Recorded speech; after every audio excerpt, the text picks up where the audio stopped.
யார் யாரோ வாழ்வீரே சிலுவையை கண்டீரோ, சிலுவைக்காய் பணி செய்ய வாரீரோ.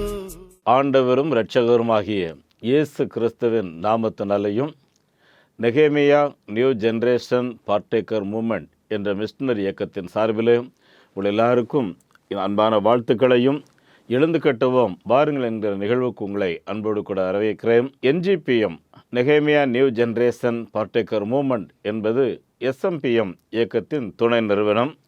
நம்முடைய ஆண்டவர் இயேசு கிறிஸ்துவின் கிருபையினாலே ATG அதாவது வரிவிலக்கு பெற்று விடுதலையோடு ஊழியங்களை செய்வதற்கு இந்த அமைப்பு உருவாக்கப்பட்டிருக்கிறது.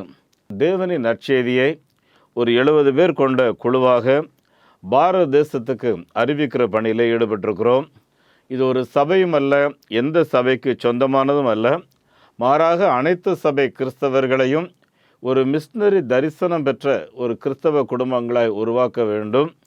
அதோடு கூட உங்கள் சார்பில் இந்த இயக்கம் இயங்குகிற அமைப்பாக பாரதத்தின் 24 மாநிலத்தில் சுமார் 185 மிஷனரி குடும்பங்கள் 138 விதமான மக்கள் மத்தியில் நற்செய்தி அறிவிக்கிறோம். நேபாள் நாட்டில் 5 மிஷனரி குடும்பங்கள் தங்கியிருக்கிறார்கள்.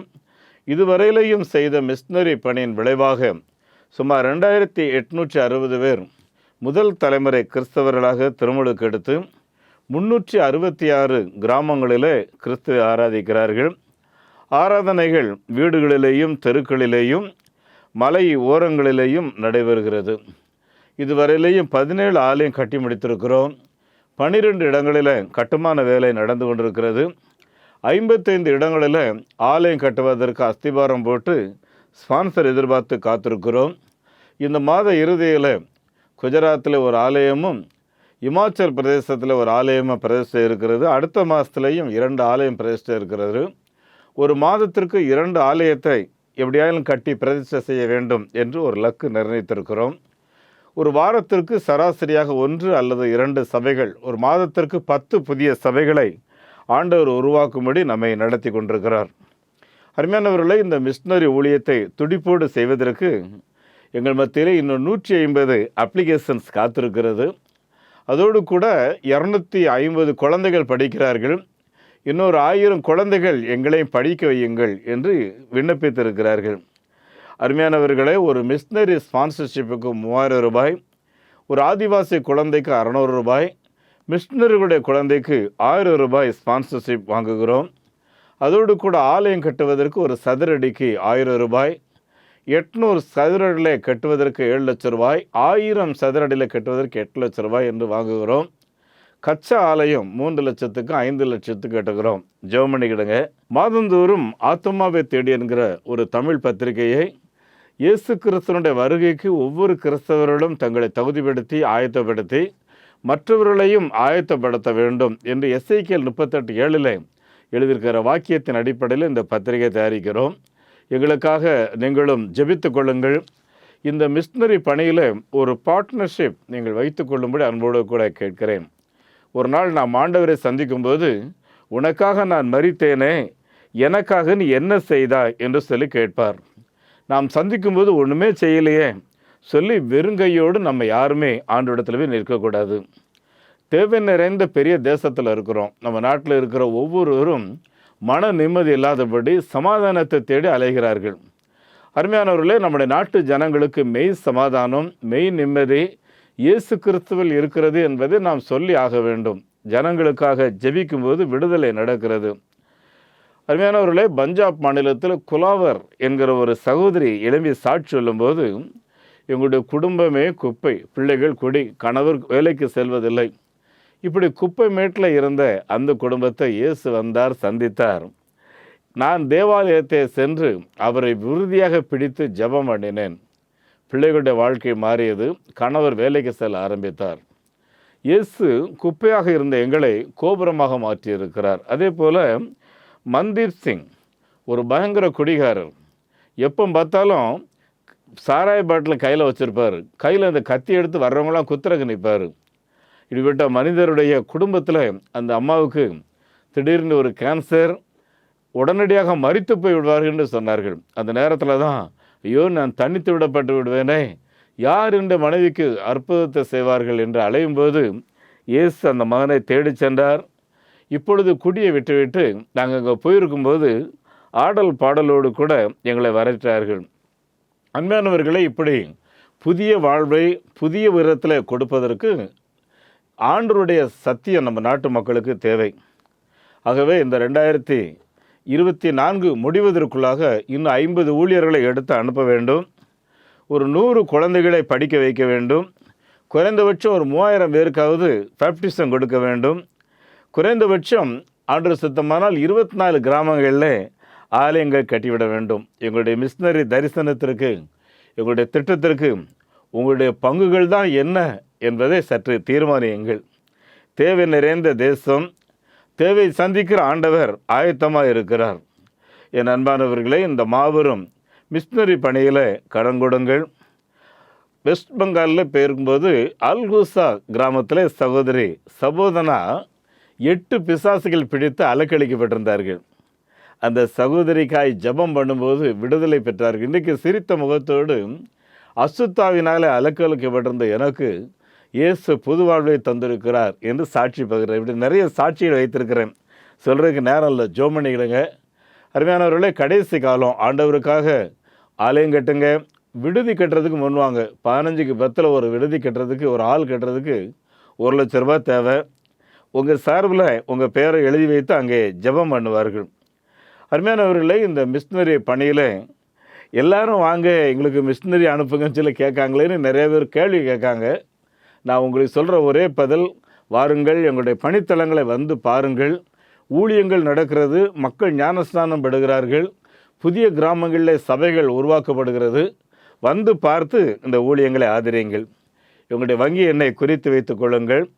நெகேமியா new generation partaker movement, state bank of India, account number 42 17 80 20 691, IFSC code SPIN 0061767.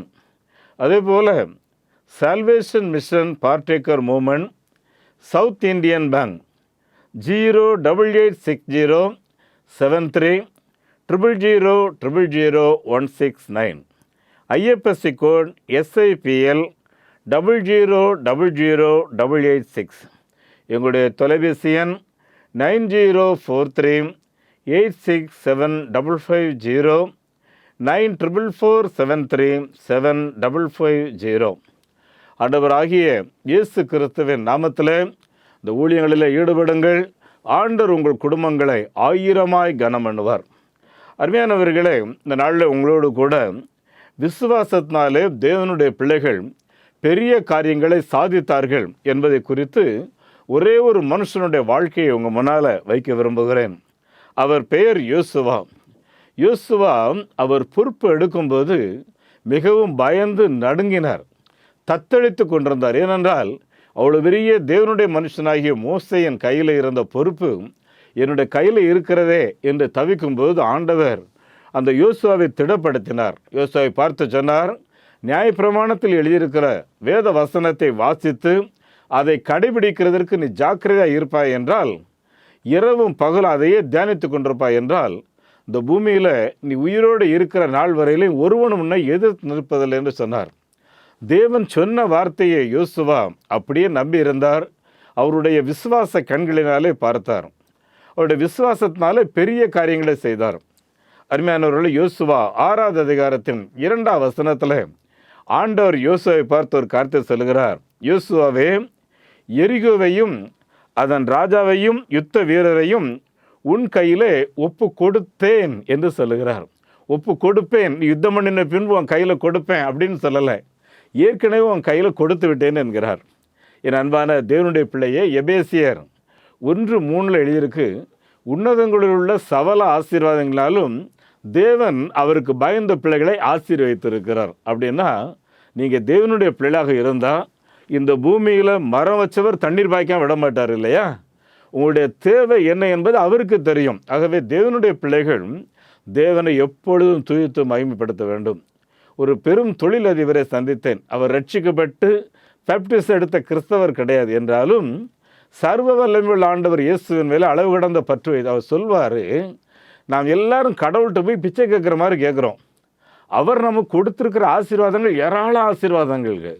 இதை நினைத்து அவருக்கு ஒவ்வொருவரும் நன்றி செலுத்தி துதி செலுத்தி விசுவாசத்தோடு அவரை மகிமைப்படுத்தினாலே போதும். அவர் உங்களுக்கு என்ன தேவையோ அதை சந்திப்பார் அப்படின்னு சொல்லி சொல்கிறாரு. பாருங்கள், காலையில் 4 மணிக்கெல்லாம் சேவல் கூவ ஆரம்பிச்சிடும்.